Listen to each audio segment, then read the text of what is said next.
সবাইকে স্বাগত জানাচ্ছি বিশ্বকাপ উপলক্ষে ভিউজ বাংলাদেশের বিশেষ আয়োজন বিশ্ব মাতানো বিশ্বকাপ অনুষ্ঠানে।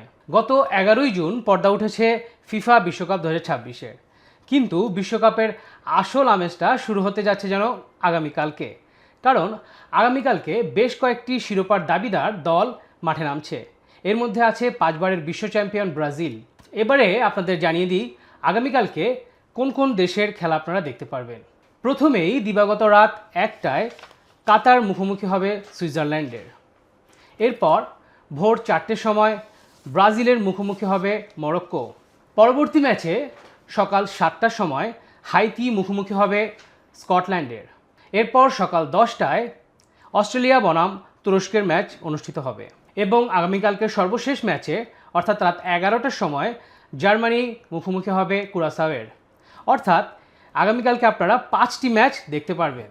তো আজকে আলোচনা করব এই 5টি ম্যাচ নিয়ে।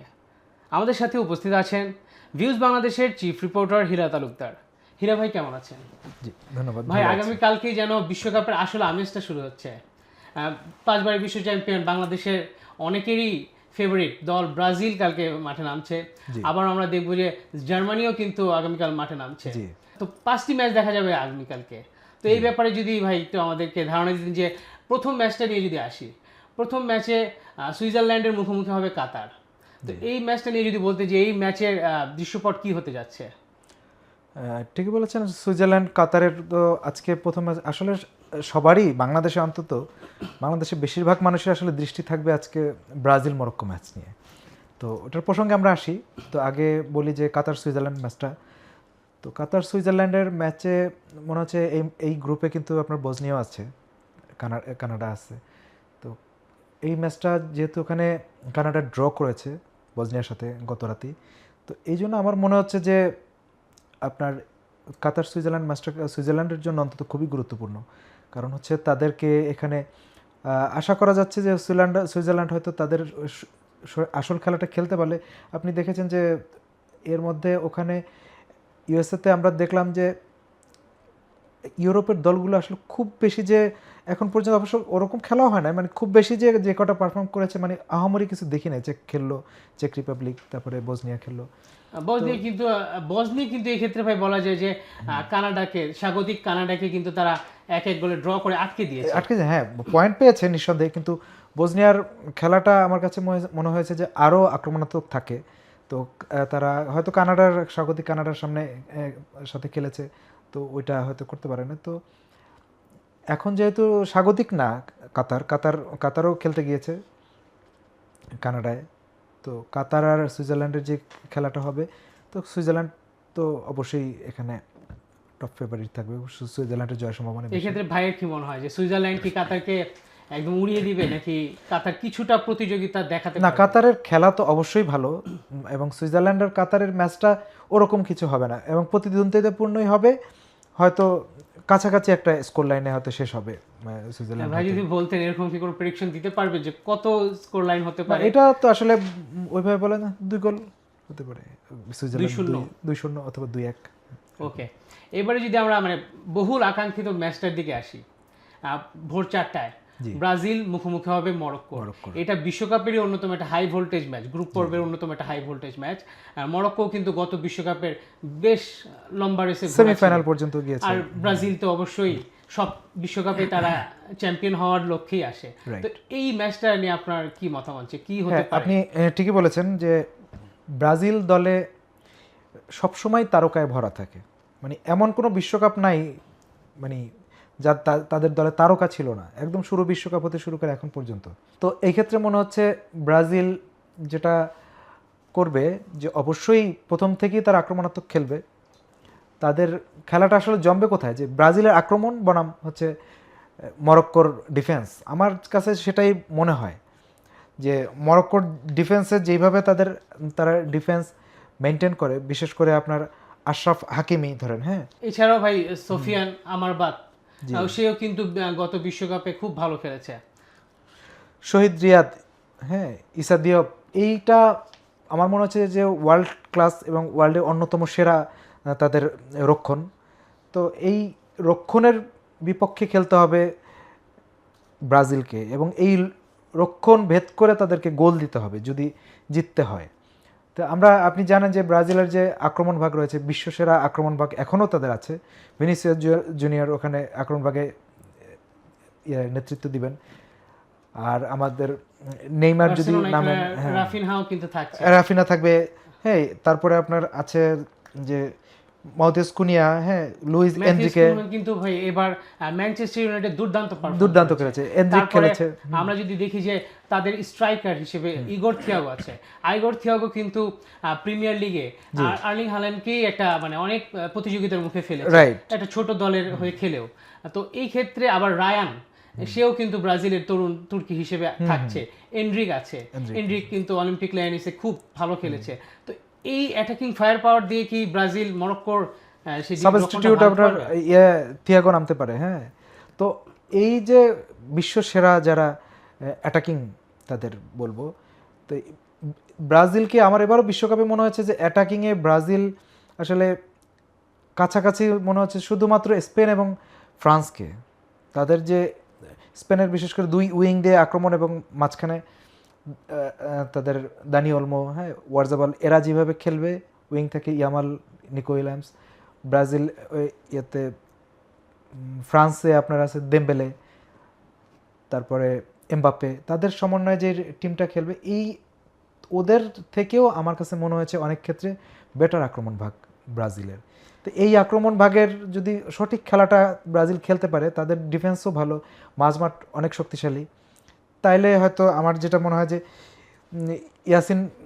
ইয়াসিন বুনো যে আছে তাদের মরক্কোর গোলরক্ষক, তো তাকে কঠিন পরীক্ষা দিতে হবে আগামীকাল প্রথম ম্যাচে। এখানে যদি আরেকটা প্রশ্ন করি যে ব্রাজিলের অ্যাটাকিং ফায়ার পাওয়ার নিঃসন্দেহে খুবই ভালো, কিন্তু ডিফেন্সে ব্রাজিলের কিছুটা দুর্বলতা কিন্তু দেখা যাচ্ছে।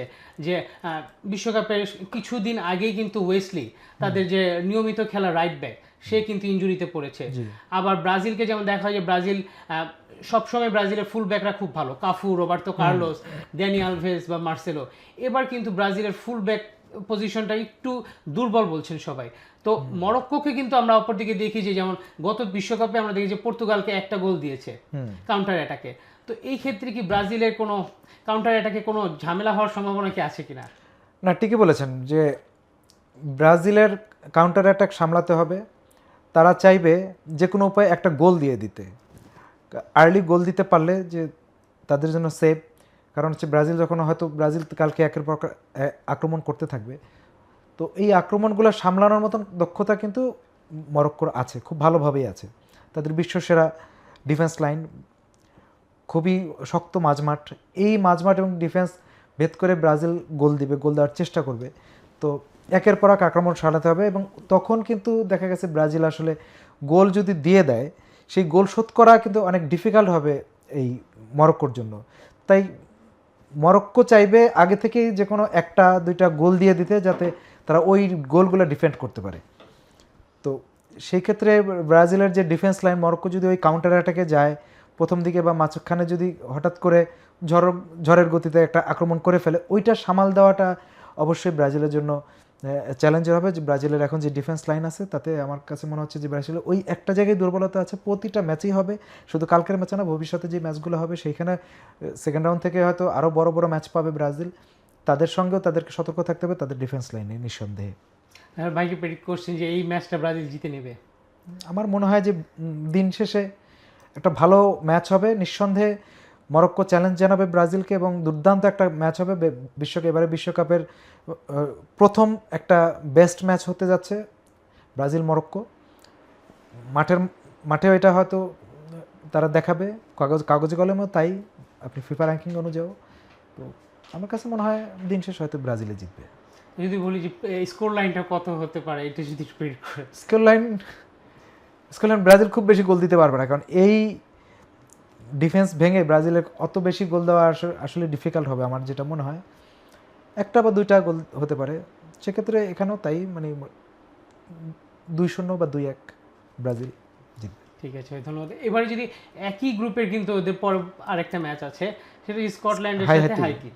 তো এই ম্যাচটা দিয়ে যদি বলতেন যে এই ম্যাচটার কি প্রেক্ষাপট হতে পারে? জি, এটা সকালে হবে স্কটল্যান্ড হাইতির ম্যাচটা। এটা খুবই ইন্টারেস্টিং হাইতির জন্য। কারণ হাইতি এর আগে তো বিশ্বকাপ খেলেছে একবার, কিন্তু হাইতির যে খেলার ধরন, হাইতি এখানে কিন্তু মধ্য আমেরিকার কনকাকাপ অঞ্চলে যথেষ্ট ভালো পারফর্ম করে এখানে আসছে।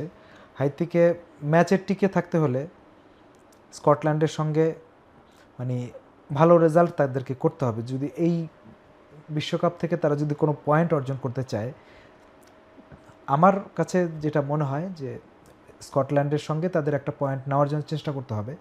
যদিও স্কটল্যান্ডের সাথে এটা খুবই ডিফিকাল্ট হবে। স্কটল্যান্ডের দীর্ঘদেহী প্লেয়ারদের সঙ্গে খেলা, তাদের শক্ত ডিফেন্স ভেদ করা স্কটল্যান্ডের এবং আক্রমণ ভাগ সামলানো, এটা হাইতির জন্য অবশ্যই কঠিন হবে। তো মনে হচ্ছে যে হাইতির চেষ্টা করবে তাদের যথাসাধ্য দিয়ে এটা খেলার। ইন্টারেস্টিং একটা ম্যাচ হবে। এই এই ম্যাচের যদি স্কোর লাইনটা বলতেন যে হাইতি যদি খুব বেশি মানে ডিফেন্স লাইনটা যদি খুব বেশি ভালো না করতে পারে, তাহলে হয়তো একাধিক গোল, অনেক গোলও হতে পারে। তো সেক্ষেত্রে আমি বলবো যে 3 গোল, এক খালি হতে পারে ভাই। 3 গোল 4 গোল হয়ে যেতে পারে যদি তারা ভালো খেলতে পারে। ড্র হতে পারে, তাহলে হাইতি যদি ভালো খেলে ড্র করতে পারে, আর অথবা 1 গোল। আর যদি ভালো না খেলতে পারে তাহলে 3-4 গোল হয়ে যাবে। আচ্ছা, এবার যদি আসি ভাই পরবর্তী ম্যাচটা কিন্তু আমার কাছে মনে হচ্ছে খুব ইন্টারেস্টিং। এই ম্যাচটাতে কিন্তু অস্ট্রেলিয়ার সাথে খেলবে তুরস্ক। টার্কি, হ্যাঁ। আর তুরস্ক কিন্তু এইবারের একটা অন্যতম একটা ডার্ক হর্স হিসেবে ওদেরকে বলা হচ্ছে। আবার অস্ট্রেলিয়াও কিন্তু গত বিশ্বকাপে খুব ভালো খেলেছে, এবারও তাদের পারফরমেন্স কিন্তু খুবই কন্টিনিউয়াসলি খুব চমৎকার। তো এই ম্যাচে আপনার কি মনে হয় যে এই ম্যাচটা কেমন হতে যাচ্ছে? এই ম্যাচটা খুবই দুর্দান্ত একটা ম্যাচ হবে। কারণ কি, ফিফা র্যাঙ্কিংয়ে তারা দুজন প্রায় কাছাকাছি, কিন্তু অস্ট্রেলিয়া এবং তুরস্ক। এবং তুরস্কর খেলা আপনি দেখেছেন যে তারা বাছাই পর্বে কীভাবে খেলেছে। স্পেনের গ্রুপে তারা যদি না পড়তো, তাহলে হয়তো তুরস্ক একদম গ্রুপ চ্যাম্পিয়ন হয়ে আসতো। স্পেনের গ্রুপে স্পেনের সাথে হেরে, স্পেনকেও তারা কিন্তু লাস্ট ম্যাচে ড্র করেছে, স্পেনকে থামিয়ে দিয়েছে। তো সেই ক্ষেত্রে তুরস্কর সাম্প্রতিক ফর্ম এবং বর্তমানে তাদেরকে বলা হয় যে একটা নতুন প্রজন্ম, সেই 94 সালের পরে একটা নতুন প্রজন্ম তৈরি হয়েছে তুরস্কের। তো এই নতুন প্রজন্ম, আমি তো বলবো কালকের ম্যাচ না শুধু, তারা এই বিশ্বকাপে অনেক দূর যাবে। মানে আমার ধারণা তারা অনেক দূরই যাবে। কত দূর যাবে আমি জানি না। অনেক দূর বলতে আমি বুঝবো ধরেন একেবারে কোয়ার্টার ফাইনাল, সেমিফাইনাল পর্যন্ত গেলে আমি অবাক হব না। এই ক্ষেত্রে কিন্তু ভাই আমি দেখছিলাম যে অনেক সমর্থকই কিন্তু এই যেমন এর আগে 2002 বিশ্বকাপে তুরস্ক প্রথমবার মতো সুযোগ পায় এবং এরা কিন্তু সেমিফাইনাল পর্যন্ত যায়। আবার এবারও কিন্তু তুরস্ক এই 2002 সালের পরে এবার চান্স পেয়েছে। এই দলটাও দুর্দান্ত। আবার অপরদিকে ব্রাজিল দলটাকে সবাই তুলনা করছে 2002 সালের সেই ব্রাজিল দলের সাথে। সেই দলটা যেমন ভারসাম্যপূর্ণ ছিল, এবারের ব্রাজিল দলটাকে বলা হচ্ছে যে ভারসাম্যপূর্ণ। হ্যাঁ, তো এই ক্ষেত্রে আমি একজন ব্রাজিল সমর্থক হিসেবে আমি এটা দেখতে পাচ্ছি যে সবাই বলতেছে যে এবারও তুরস্ক অনেক দূর যাবে, আবার ব্রাজিল তুরস্ককে হারিয়ে চ্যাম্পিয়ন হতে পারে। এটা কি হতে পারে ভাই? হ্যাঁ, এটা তো দেখা তো হয়েই যেতে পারে। যেভাবে স্লট করা আছে তাতে ব্রাজিলের সাথে হয়তো কোয়ার্টার ফাইনালে বা এরকম রাউন্ড অফ 16 দেখা হতে পারে। যদি এরকম হয় সেক্ষেত্রে আসলে ডিফিকাল্ট হবে দুই দলের জন্যই। মানে ওই ম্যাচটা যে কী হবে আমরা এখনও জানি না। যে তুরস্ক যদি তাদের আসল খেলাটা খেলে ওই ম্যাচে, ব্রাজিল তুরস্ক যদি ম্যাচ হয় কখনো, যেটা আপনি বললেন এটা তো আসলে প্রেডিকশন, যদি হয়েই যায় তো একটা ইন্টারেস্টিং ম্যাচ হবে। আর যেটা বললাম যে ব্রাজিল, তুরস্ক আর অস্ট্রেলিয়ার মধ্যে খেলা, অস্ট্রেলিয়াও হাই প্রেসিংয়ে ফুটবল খেলে, তাদের ফিফা র্যাঙ্কিংও খুব ভালো। তো ম্যাচটা খুবই ইন্টারেস্টিং হবে আজকের, আগামীকাল সকালের ম্যাচটা। তো আমার মনে হচ্ছে দুর্দান্ত একটা ম্যাচ আমরা দেখব। এই বিশ্বকাপের অন্যতম সেরা একটা ম্যাচ দেখবো আমরা এখানে। ধন্যবাদ ভাই। এই ম্যাচটা কি যদি বলি যে একটা স্কোরলাইন প্রেডিকশন করতে, এই ম্যাচে আসলে খুব কঠিন হয়ে যায় প্রেডিকশন করা, তবে মানে তুরস্ক জিতবে। ওকে, আচ্ছা এবারে যদি আসি পরের ম্যাচে, যে ব্রাজিলের কথা আসছে, জার্মানির কথাও কেন জানি একই সাথে চলে আসে। হ্যাঁ, সেই 2014 বিশ্বকাপের থেকে তো এটা আরো বেশি করে আসে। তো এরপরে কিন্তু আমরা জার্মানির ম্যাচও একটা দেখতে যাচ্ছি। জার্মানির সাথে খেলা হবে কুরাসাওয়ের। এই ম্যাচটা কি মনে হচ্ছে ভাই, খুব সহজ হবে জার্মানির জন্য? জার্মানির ম্যাচটা আমার মনে হয় সহজই হবে। কারণ কুরাসাওর যেটা আমরা খেলা দেখেছি, কুরাসাও আপনার ক্যারিবীয় অঞ্চলের একটা দেশ, মধ্য আমেরিকার। তো এই কনকাকাপ পার হয়ে কুরাসাও আসছে ঠিকই। তো এই গ্রুপে অন্তত জার্মানির সঙ্গে খেলাটা, কুরাসাওর সাথে জার্মানির কিন্তু ফিফা র্যাঙ্কিংও যোজন যোজন পার্থক্য, এবং কুরাসাও চেষ্টা করবে, কিন্তু জার্মানির জন্য ম্যাচটা আমার কাছে মনে হয় না যে খুব একটা ডিফিকাল্ট হবে ম্যাচ বের করাটা, মানে ম্যাচ জেতাটা। এখন কথা হচ্ছে যে জার্মানি কীভাবে যেতে, কুরাসাও আসলে মাঠের পারফরমেন্স তো আমরা ওইভাবে খুব একটা আমরা দেখে অভ্যস্ত না, জার্মানি খেলা যেভাবে আমরা সবসময় দেখি। কুরাসাও কোনটা কী পারফর্ম করে মাঠে সেটা জার্মানি কিন্তু বরাবরই বিশ্বকাপে খুব সিরিয়াস দল। সিরিয়াস। তো এই ক্ষেত্রে তো জার্মানি কি মনে হয় যে অনেক গোল দিয়ে আসলে অনেক স্কোর লাইনটা অনেক এগিয়ে নিয়ে চেষ্টা করবে, হয়তো সেটাই চেষ্টা করবে জার্মানি প্রথম রাউন্ডে, এটাই চেষ্টা করে, কারণ জার্মানির গ্রুপেও ভালো দল আছে। তো জার্মানি যদি ওইটা ভাবে যে আমাদের সামনের খেলাগুলোকে একটু সহজ করার জন্য, তারাও জার্মানি একদম পুরা ম্যাচটাই, জার্মানি কিন্তু এমন আপনি দেখেছেন অনেক দলের সাথেই তারা 7-8টা গোলও দেয় জার্মানি। হ্যাঁ, তো জার্মানি এরকমই টিম যে সে মানে একদম শুরু থেকে শেষ পর্যন্ত হাল ছাড়েন, এবং তারা একইভাবে খেলতে থাকে। গোল যদি অনেক হয়েও যায়, আর যে এখন থাক বা করবো, হ্যাঁ ওটা না, জার্মানি অন্য দল এটা করে। তো জার্মানি একদম 90 মিনিটে চাইবে যে পুরাটা সময় গোল দিতে। তো সেক্ষেত্রে কুরাসাও প্রতিরোধ কতটা করতে পারে সেটা আমরা খেলার মধ্যেই দেখবো। সেই প্রতিপক্ষ যদি 5 বারের বিশ্ব চ্যাম্পিয়ন হয় তাহলেও কিন্তু জার্মানি ছাড় দেয় না। তো এবারে আসি আসল কথায়। সেই জুজু কাটিয়ে 5 বারের বিশ্ব চ্যাম্পিয়ন ব্রাজিল এবারে কি তাদের হেক্সা মিশনে সফল হবে? সেই স্বপ্নযাত্রা শুরুটা হবে আজকে, সেটা দেখতে পাবেন ভোর 4টায়। সেই 5টি ম্যাচের ফলাফল কি হতে পারে বা আপনার মতে স্কোর লাইন কী হতে পারে জানিয়ে দিন ভিউজ বাংলাদেশের কমেন্ট বক্সে। এর পরবর্তী আপডেট পেতে চোখ রাখুন ভিউজ বাংলাদেশে।